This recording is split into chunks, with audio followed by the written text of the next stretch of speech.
What's up guys, 30IR here, bringing you gaming in 4K and beyond since 2011. So Rise of the Tomb Raider is one of the more popular games that came out, I believe, end of last year or early this year. I forget when the release date was. However, we're going to be looking at the performance of this game with two GTX TITAN XP PASCALs in SLI, overclocked to about 20-25 megahertz, and the memory overclocked to about 5702 megahertz, and we're using a 6950X CPU OC to about 4.3 gigs. The main comparison is going to be between DX11 versus DX12, and you can see the difference quite clearly. So for this benchmark, we're going to be looking at the difference between DX11 and DX12. And as far as the settings are concerned, the only type of anti-aliasing we're using is SMAA, although at 5K, which is the resolution I play at, no AA is required. I like to use SMAA if the option is available.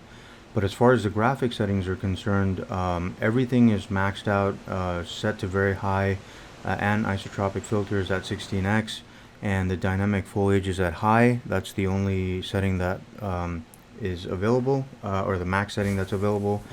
For DX11, the cool new setting for ambient occlusion is VXAO, which is the voxel ambient occlusion, whereas in DX12 the max AO setting is HBAO Plus, which is horizon-based ambient occlusion. Pure hair is turned on, specular reflection quality is also on very high, and all the other effects are turned on, including vignette blur, motion blur, bloom, tessellation, screen space reflections, lens flares, screen effects, and film grain. So having said that, let's see what kind of performance we get with two GTX TITAN XP PASCALs in SLI. As you can see in the graph here, we're going to be testing 4 different resolutions from 1080p all the way up to 5K.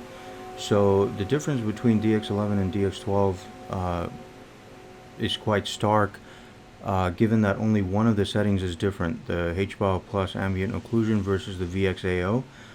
So let's start off with 1080p. And we can see that in DX11 we get about 153 FPS running the in-game benchmark, and that's by no means a small number, but when you enable DX12, the performance goes all the way up to 192 FPS, which is amazing. So the difference is really big actually when it comes to DX11 versus DX12. I'd be interested to know how much performance loss is caused by the VXAO setting, but it seems to be pretty hard hitting in my opinion. But anyway, moving on to 1440p, the performance drops off quite a bit with DX11, and the FPS is about 105, whereas in DX12 it shoots up all the way to 196, which is amazing. But in 4K UHD, the performance in DX11 is really, somewhat pretty low at about 74 FPS, whereas in DX12 it maintains 120 FPS in all the scenes, which is fantastic.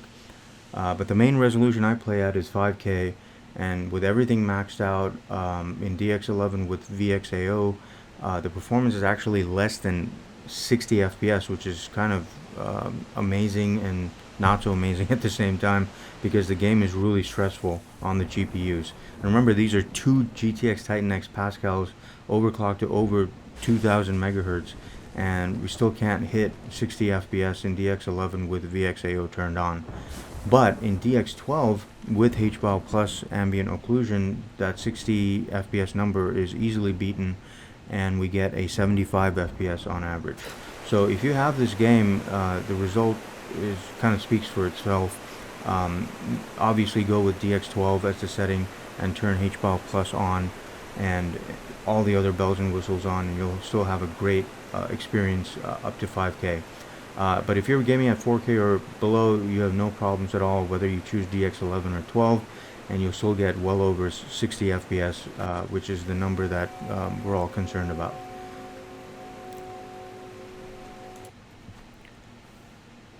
So in conclusion, we can see that Rise of the Tomb Raider is an awesome looking game, and it performs really well. in both DX11 and DX12 all the way up to 4K UHD, but the moment you start pushing the resolutions beyond that, the performance takes quite a big hit, even with two GTX TITAN X Pascals and SLI. Once you hit 5K, or if you're going even above that to 4K surround, you're going to get clobbered if you use the VXAO ambient occlusion setting. But DX12 still holds its own, even up to 5K, and provides an overall excellent gaming experience. And so, this is a great game and a lot of fun to play, but it's clear to see that the one anomaly here is 1080p, even in DX12, performs worse than it does at 1440p. So if you're buying a graphics card or two like GTX TITAN X Pascal, you definitely don't want to be gaming at such low resolutions. And a lot of people, this is a really big point of contention. They say, well, what if you have a high refresh rate monitor? So there are a lot of 1440p monitors out there that are 144 hertz, like the Asus ROG Swift that I have, or there's even a newer 165 megahertz, or I'm sorry, hertz monitor that's out also by Asus at 1440p, and people ask, hey, do you need SLI TITAN X Pascals for that? Now, of course, I haven't tested the game yet on the Asus ROG Swift, but I will do a separate video on that to see if 1440p at 144 hertz warrants having two TITAN X Pascals in SLI. But other than that, if you're gaming at anything below, I would say even 5K, if you're gaming at 4K or below, having more than one TITAN X Pascal is really not a good idea. But hey, if you want to blow money and just have two cool cards in your system, then why the hell not? But if you want to be a little more responsible, and if you're gaming at a resolution above 4K, then I would say definitely go ahead and get two GTX TITAN X Pascals and throw them in SLI with the high bandwidth bridge. Well, let me know what you guys think. Leave your comments below, and don't forget to subscribe and share this video with all your friends, and hit that like, and I'll catch you guys in the next one. Thanks for watching.